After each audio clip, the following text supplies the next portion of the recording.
Welcome, patrons. Frankly, I know a lot of you were expecting the finale of the Dark Horse comics today, but there's just been so much that has popped up that I'm going to have to sub in the Winter 2018 comment roundup. But next week for sure though we'll have that video out. So anyway, here we go. Dragon Age Deception. Johnny Oliveira says, Calyx will be a companion, a really unlikable one. Sleep with that thought. So I just want to highlight that this is not actually going to happen. The writers for the comics have come out to say that they have full creative control over Calyx, Vea, Sir Aaron, and Olivia. This would not be the case if BioWare were going to use any of them as companions. So, for better or worse, the main characters in the comics will not be companions in the game. We're not even sure if they're going to make a cameo, so keep that in mind. Marco Neves says, oh wait, I'm confused. I thought it was Carinus, pronounced Carinus. However, you keep saying Quinarius or Quinarius on the video multiple times. Are you talking about something different or did you mean Carinus? Did I misunderstand the whole thing? I'm going dyslexic. And then I say, yeah, I think you're right. It's basically tradition now that I mispronounce everything, so always count on what the game says rather than me. So, in general, I just don't know how to pronounce things. In the end, this town got renamed, so I'm not going to make a big fuss over it, but if you think I pronounced something wrong on this channel, I probably did. It's not you going dyslexic, it's me going dyslexic. Now, this is also where I try to pull up some clips of people saying it in the game so you get the right pronunciation, because I do know they exist, but for the moment I just can't remember where it is in the game, and I just can't find it for the life of me, and it's driving me crazy. If one of you has a link to some sort of clip, I'll be happy to pin the comment at the top of the comic section. I know that Dorian should say it because he's from that area, and I thought I heard something about Fenris saying it, but I can't find the clip anywhere, and I'm digging through the game, I can't find it either, so maybe it's just a very highly specific thing and I just missed it, but apparently people say it, I just forgot how to say it correctly. Eluvian. Stephen Willem says, if the Eluvian was tainted by the Blight, does that mean they're alive? Yunleski48 says, creation of magical items usually almost always require lyrium, and lyrium, as we know so far, is living, as it's the lifeblood of the Titans. By extension, that would also mean that the Eluvians are alive, as well as the Veil itself, so they can be tainted as they are alive. Andrew Zell then says, my interpretation was that the Eluvians simply lead to a place that was overtaken by the Blight, such that contact with it would taint the user. I still reckon that the specific Eluvian led to somewhere in Arlathan, aka the Black City if you subscribe to that theory, which would line up with it being so blighty. So in the comments of this video, this was probably one of the most asked questions, and then these two replies pretty much encompass my thoughts on the matter. Either Eluvians use a lot of lyrium, which is what has been tainted, or the Warden and Tamlin were tainted from something relating to where it led. So technically the Eluvian wasn't tainted in that case and makes some Meryl dialogue not work, so I guess I err on the side of what Yunleski says, but that's kind of where we are in the fandom. I also want to say that the Veil itself isn't really, the Veil wasn't made with lyrium, at least as far as we know. We don't actually know what the Veil is made of, so I wouldn't say that the Veil is alive, so I will say that one point doesn't make a lot of sense to me, but everything else I'm on board with. Templars. Dandiri Ninja says, in Origins is stated by Alistair that he learned his abilities as a Templar before taking lyrium, and that lyrium isn't necessary for them to learn their abilities, just that most don't start learning until after they take it, and lyrium makes their abilities stronger. And then there's a whole bunch of comments kind of debating this and whatnot. So here's the thing. With Templars and their lyrium abilities, y'all get angry with Canary being retconned, and they really weren't that much, but Templars are the real frustrating retcon here. While Alistair does say that you don't need to take lyrium to work on some of the abilities, every other piece of media in this series has disputed that so far, to the point that the Inquisitor needs to start taking lyrium if they become a Templar, and Cullen will really try to dissuade you from doing that. So all of their magical abilities are based on lyrium, except for that one time in Origins when it was convenient not to. So yeah, technically Alistair did say all those things, but everything else in the series so far has worked against that. So they just retconned it flat out. Martin says, are there any groups that use lyrium for their powers but have other things to fight for or something? Like, are there people who just start taking lyrium without being Templars or Seekers? This is a really interesting question. You would think that in history there would be some non-Templars to try this drinking lyrium for power thing, perhaps in Deventer. But for the most part, we just haven't heard of them, or just general lyrium addicts that haven't been Templars. I think we can assume that the Proto-Templars, the Inquisition of old, did do something like this, but their goal was still to protect the world from mages, and they did eventually become the Templars. So at the moment, I don't think we really know of any groups that use lyrium to fight for something else or are just addicted to lyrium because why not? Minus mages who take it to enhance their powers. So while a really good question, and I would imagine something like that does exist, I don't think we actually know of it. Saphir says, is a Templar's abilities dependent on lyrium or just needs the initial vigil of lyrium to awaken their abilities? If a Templar who no longer takes lyrium, like Cullen, do they lose their abilities to reinforce reality, or do they still retain the ability, just weakened since they are not actively taking lyrium? So this is another good question that we just don't have the answer to. One assumes that the ability just stops, but we never really get any dialogue either way. At least I can't find it if it exists.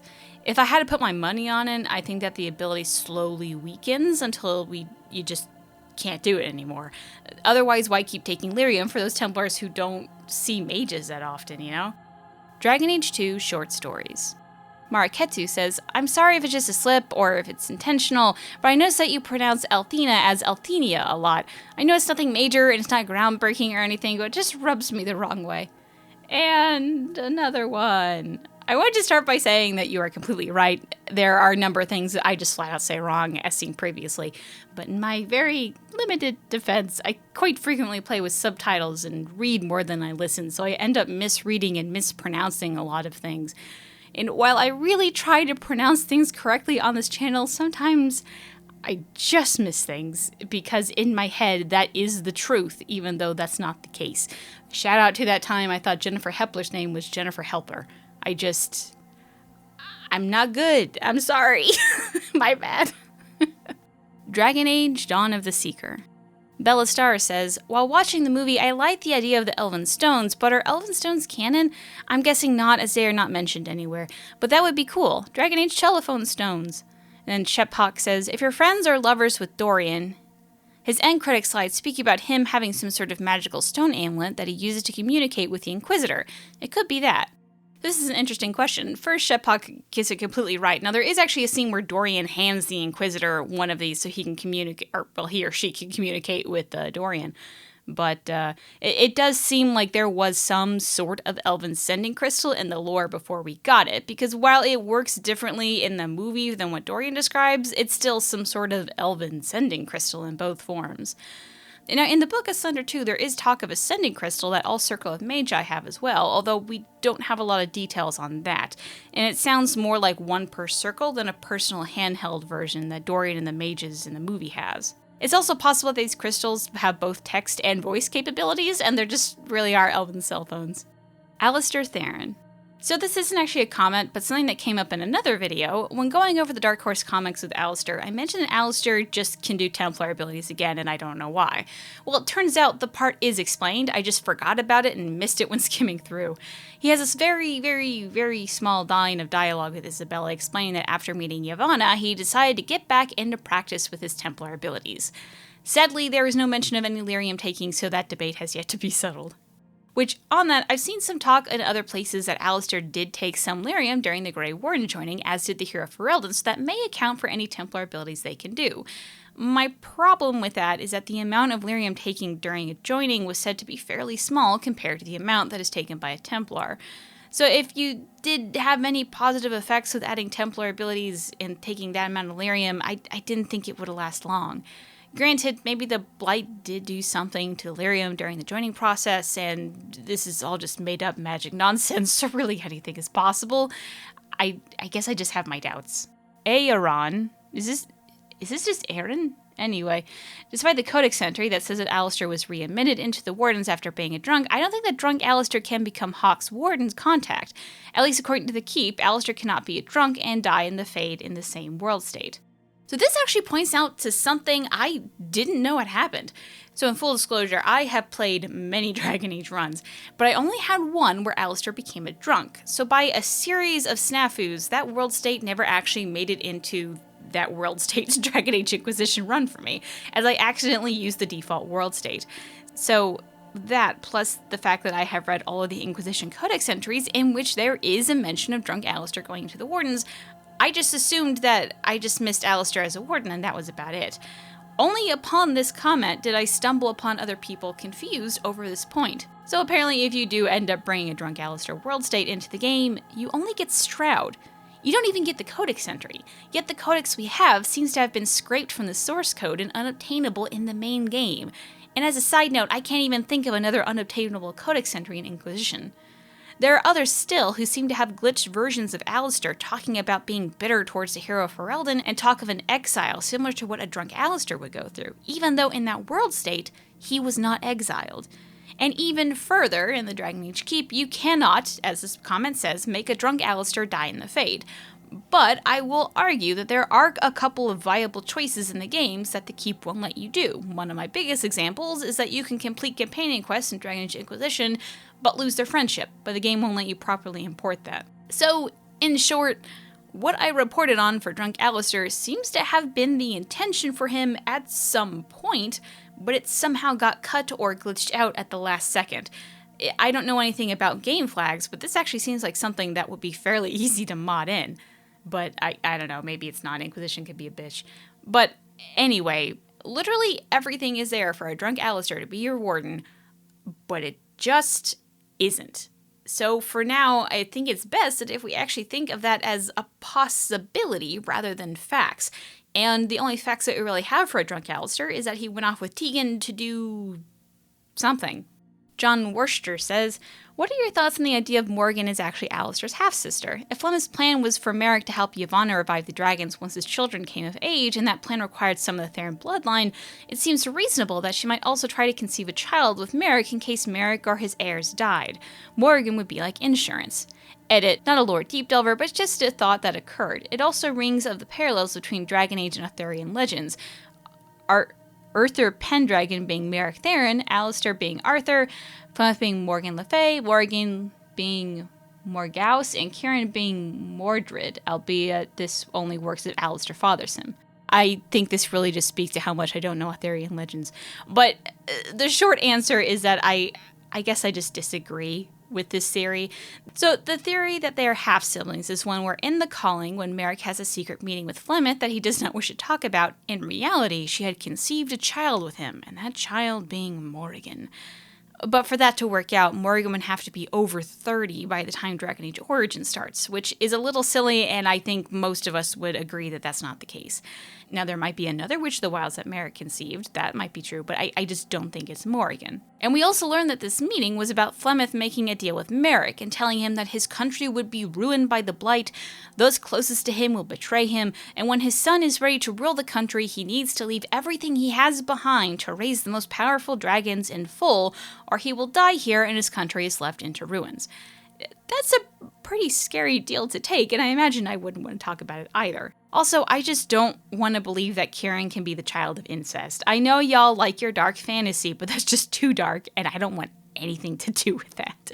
Now, I know a lot of you are also thinking that, oh, what if it was Yavanna who was the child of Merrick? But in that case, then why didn't she just raise the dragons herself in full? Why did she need Merrick to begin with?